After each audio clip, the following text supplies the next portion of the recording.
A gente vai seguir falando de política, vai seguir falando de eleição em São Paulo com o Bruno Soler, que está por aqui. Tudo bem, Bruno? Bem-vindo mais uma vez. Tudo bom, Rafael. Durante o ato agora, na semana passada, no sábado passado, melhor, do 7 de setembro, o ex-presidente Jair Bolsonaro fez críticas ao Pablo Marçal, que chegou quase no fim do evento, tentou subir num dos carros elétricos, trios elétricos colocados na Paulista, não deixaram ele subir. Depois o presidente publicou uma mensagem dizendo que, enfim, tinha gente querendo se aproveitar do trabalho dos outros, do risco dos outros. Como é que você avalia esse sábado, dia 7 de setembro?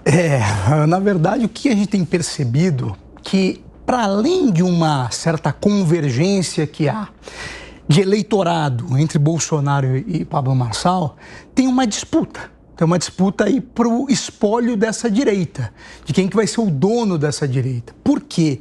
Porque apesar de eles terem esse voto anti-PT, anti-esquerda e etc., que os une, o eleitorado do Pablo Marçal é diferente do eleitorado do Bolsonaro. A gente vê isso pelos cortes das pesquisas que têm saído ultimamente.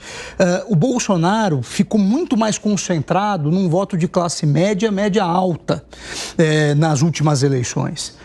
É bem verdade que em 2018, na primeira eleição dele, ele conseguiu romper essa barreira, principalmente por uma expectativa que as pessoas tinham, que era de um serviço chamado Segurança Pública, que naquele momento, Rio de Janeiro, com intervenção federal, se discutia muito a questão da segurança pública no Brasil, que a gente viu recentemente aqui na reportagem de que, de fato, ainda é um problema, né? Cidades brasileiras aí ranqueadas entre as 20 mais perigosas do mundo, mas o fato é que esse serviço de segurança pública não conseguiu ser resolvido pelo Bolsonaro.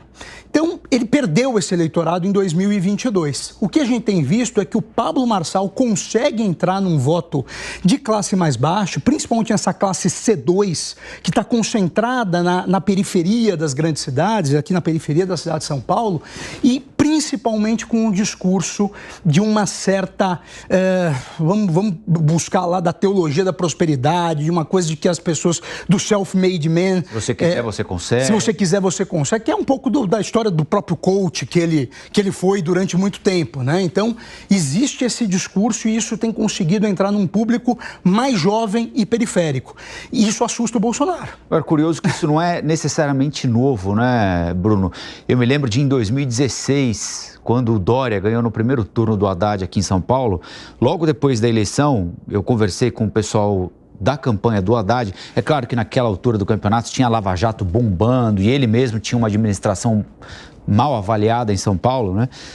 Mas do porquê de o Haddad não ter vencido em nenhum distrito da periferia aquela eleição. O Dória ganhou em todos, exceto em 2. Que a Marta ganhou. Quando a Marta venceu. E eles fizeram uma pesquisa que identificava, especialmente nesse eleitor mais jovem, evangélico, morador da periferia, a admiração pela possibilidade de se viabilizar e ascender socialmente a partir do seu próprio esforço. Isso ficou identificado naquela pesquisa pelas 3 figuras que a periferia de São Paulo, àquela altura do campeonato, mais admiravam. E uma não tem nada a ver com a outra, necessariamente, exceto um ponto. Eram o Lula, apesar daquele momento, o Silvio Santos e o João Dória, que vinha da campanha do João Trabalhador. E o ponto de conexão entre essas 3 figuras era o fato de eles serem, cada um ao seu modo, pessoas pobres e, a partir do próprio esforço, terem vencido na vida. O Lula saiu do interior do Pernambuco para virar presidente, o Silvio Santos camelou Silvio Santos e o Dória, o João Trabalhador. Exatamente. Né? Naquela campanha eleitoral. Então, é um tema que pega, né? Pega, é o self-made man, né? Aqui nos Estados Unidos, até hoje, é um sucesso em todas as campanhas. E aqui no Brasil, agora, com essa, vamos dizer assim, com um self-made man 4.0, porque o Pablo Marçal é o self-made man da internet, né? Sim. Do cara que se viabilizou pelas redes sociais, que é hoje, talvez, você pega essa molecada toda de periferia, o que eles querem é quer justamente lacrar na internet, crescer, é o jogo Ficar rico assim no quarto, né? Exatamente, exatamente. Enfim. Agora, Bruno, só uma última pergunta antes da gente trazer para a conversa a Amanda e o Vilela. E o Ricardo Nunes, hein? Ele chegou depois, foi embora antes, ficou ali meio no fundinho, publicou um ou outro vídeo no Instagram para mostrar que ele estava lá com a camisa amarela e, ó, deu no pé. Parece que aquele amigo que você não queria muito que fosse na festa, mas ele foi, ele né? Lá, né? E nem ele queria estar lá, mas tem um pouco de uma obrigação aí.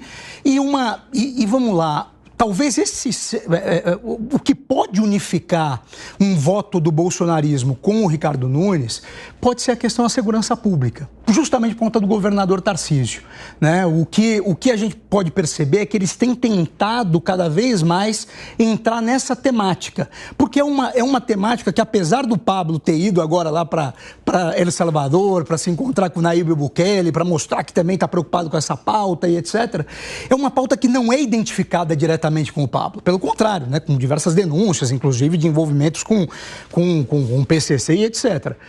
Então o Ricardo tenta entrar um pouco nisso, para pegar dentro do bolsonarismo um voto de serviço. Mas não parece ter muita sintonia, né? Aliás, segurança foi o programa inteirinho do Ricardo Nunes na televisão na sexta-feira à noite. Enfim, vamos ouvir o Vilela e a Amanda a respeito desse 7 de setembro, quem ganhou, quem perdeu, deu um 0-0 ali, Amanda? Estou achando super interessante esse papo de vocês, Colombo. Eu tenho a mesma visão. O Marçal é uma espécie de mix de Dória e Bolsonaro, porque ele une esse empreendedorismo, essa coisa do self-made man, do João Dória, do cara que veio de baixo e deu certo, e, por outro lado, só com a versão atualizada, a versão TikToker, né, a versão 4.0, como disse o Bruno, e também esse discurso bolsonarista de ruptura, antissistema, antipolítico, e aí ele tem todo um vocabulário próprio, que é muito interessante que ele adota. Pode prestar atenção nas entrevistas do Pablo Marçal, é assim, empresarização, que é um eufemismo, uma palavra que ele criou, que ele cunhou para empreendedorismo, tem um tal do governalismo, né, que é um governo em que as pessoas dão o melhor de si, enfim, ele tem uma explicação para isso. Inteligência emocional, prosperidade, que tem muito a ver com essa teologia de prosperidade que aponta, sinaliza para esse eleitor evangélico também, mas para a periferia, para as famílias de até 2 salários mínimos, tanto que se você for ver lá o recorte do Datafolha, nas famílias de até 2 salários mínimos, ele tem entre 18% e 19%, a mesma coisa que o Guilherme Boulos, e o Ricardo Nunes é que tem mais, 28%.